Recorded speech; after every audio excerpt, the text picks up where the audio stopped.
It's kind of hard to guess because we've got large systems and then we have small. There's probably 4,000 or 5,000 individual homes, and so 2 or 3 people per home, maybe 15,000 people in individual homes are being served. And then we've got other systems. We developed a way of converting the hull of a barge that supports a hotel, a floating hotel, in effect.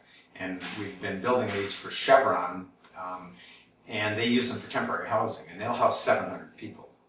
And so we actually do, because when I designed the SludgeHammer, I wanted it to be modular. It had to have 2 characteristics. One, it had to be very flexible, because we never knew what kind of tank we were going to be in. We were dealing mostly with retrofits.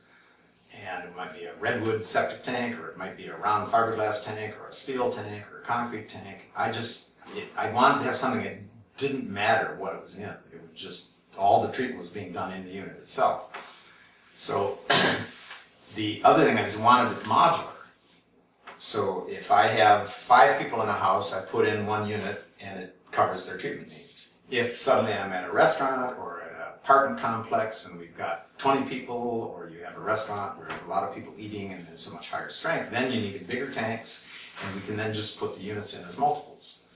And so what we did was we carried that to extremes. These Bibby, it's a Bibby Lines, is a company out of England that makes these large floating vessels. We took the hull and used the void spaces in the hull and put in like 32 SludgeHammers in these tanks to handle 700 people. We carried that to the nth degree in Libya. We built a plant in Libya that is for a slaughterhouse and a large marketplace. So there's going to be the administrative offices, all the markets, all this big slaughterhouse and everything else. That process there, that's got 200 SludgeHammers in it. And it's the tank itself is like 1.4 million gallons, but it's designed to treat 400,000 gallons a day. So it's really the equivalent, because it's high strength coming from the waste, from the slaughterhouse, it's the equivalent of a town of about 10,000 people. And that system, we were ready to kick it off last April, and revolution occurred. So it's still sitting there. I was actually there last week. I looked at it, and there was a little bit of damage from looting and things like that, but it's pretty much ready to go. So we're going to be, within the next 6 months or so, we'll get it up online.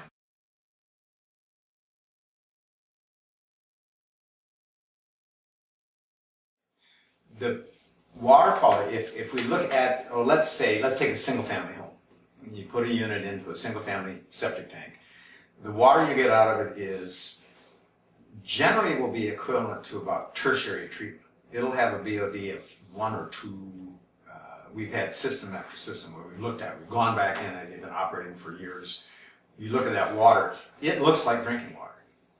It has no odor at all. That's one of the first things that happens when we put the system in. The odors disappear completely. That water then becomes, you're looking at it and you realize that water is way too valuable to waste. I mean, the very name wastewater should be illegal.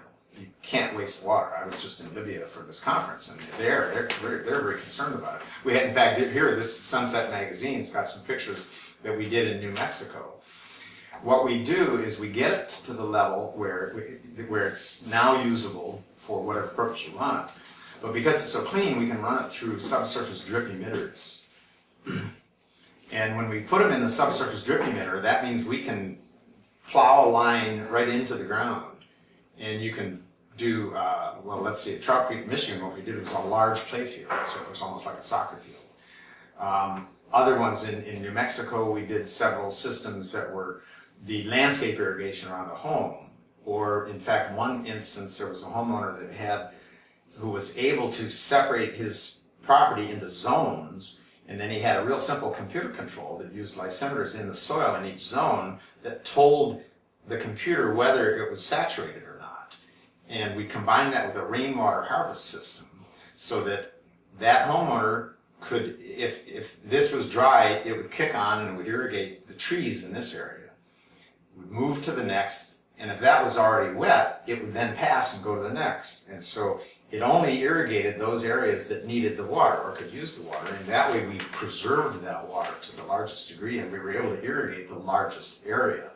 Now the homeowner looked at it and he said, because in New Mexico right now there's a serious issue with drought. The pinon pines that have come down in that whole area are dying all over.